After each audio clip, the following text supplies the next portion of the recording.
Hello guys, good evening.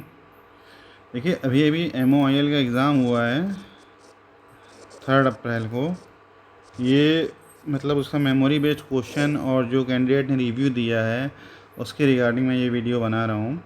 देखिए, जो PYQ मैंने चैनल पे अपलोड किए थे YT अपने चैनल में, उनसे काफ़ी हेल्प मिली कैंडिडेट्स को। और बहुत सारे कैंडिडेट्स बोल रहे हैं कि जो NPCIL में पेपर हुआ था उसके 70% क्वेश्चन आए, तो हो सकता है आए हों।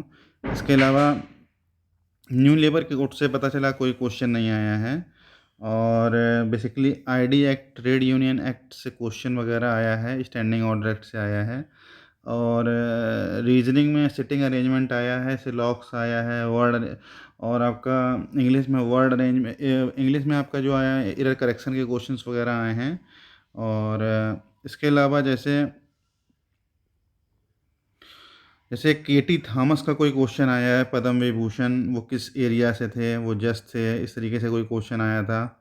ठीक है, मैग्नीज का प्रोडक्शन पूछा, वो MOIL का कुछ प्रोडक्शन का पूछा गया है Q3 25-26 में, उससे रिलेटेड क्वेश्चन था। एक आपका रिट्रेंचमेंट में कौन सा सेक्शन होता है, वो 25F वाला था शायद question, condition president for retrenchment का। इसके बाद सब्सिस्टेंस अलाउंस का एक क्वेश्चन आया है। तो ये सब जो क्वेश्चन मैं आपको बोला था कि जो मेरी MCQ ऑन लेबर लॉज वाली बुक है, वो सब मैं उसमें पूरा सब कुछ ये मेंशन किया हुआ था। जो सेक्शन वाले क्वेश्चन भी थे उससे भी काफ़ी मतलब उससे वो वाले क्वेश्चन भी सॉल्व करने में MCQ ऑन लेबर लॉज वाली बुक से काफ़ी हेल्प हुई है, क्योंकि उसमें मैंने डायरेक्ट सेक्शन मेंशन किए हुए थे। जैसे आपका एक क्वेश्चन आया था, certifying officer has a power as a civil code, तो ये आपका सेक्शन 11 में है। और इसका मैं वीडियो ऑलरेडी अपने ये शॉर्ट वीडियो में आपको मिल जाएगा, अपलोड किया हुआ हूँ। सेक्शन 21A एक होता है ट्रेड यूनियन एक्ट में, ये आपका डिस्क्वालिफिकेशन के लिए रिगार्डिंग होता है, देख लीजिएगा, ऑफिस बेरर वाला।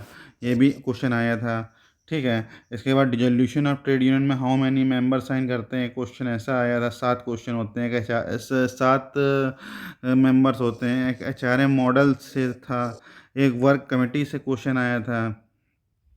ठीक है, और मैंने कई बार बोला है कि OB के मॉडल ज़रूर पढ़ के जाइए, एक क्वेश्चन शायद उससे रिलेटेड था। ठीक है, और एक क्वेश्चन आपका था EPF से इंश्योरेंस फंड जो होता है सेक्शन 2IA में दिया हुआ है, तो एक उससे रिलेटेड क्वेश्चन था। ठीक है, तो इस तरीके से क्वेश्चन आए थे। ट्रेनिंग और डेवलपमेंट से कुछ क्वेश्चन आया था।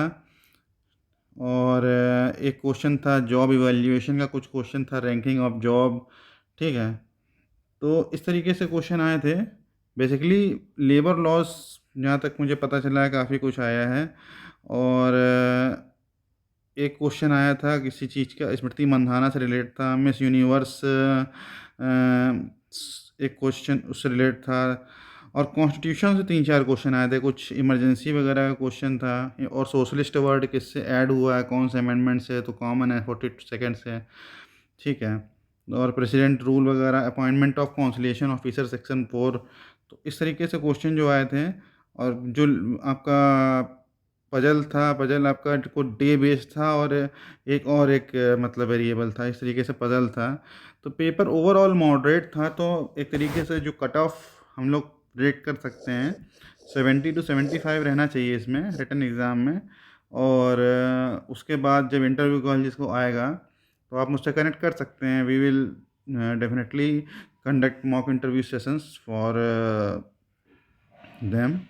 तो उसमें मॉक इंटरव्यू सेशन में किस टाइप के क्वेश्चन में पूछे जाते हैं किसी भी PSU मतलब इंटरव्यू में, वो हम लोग डिस्कस करेंगे। ठीक है, so all the very best for the results. Thank you.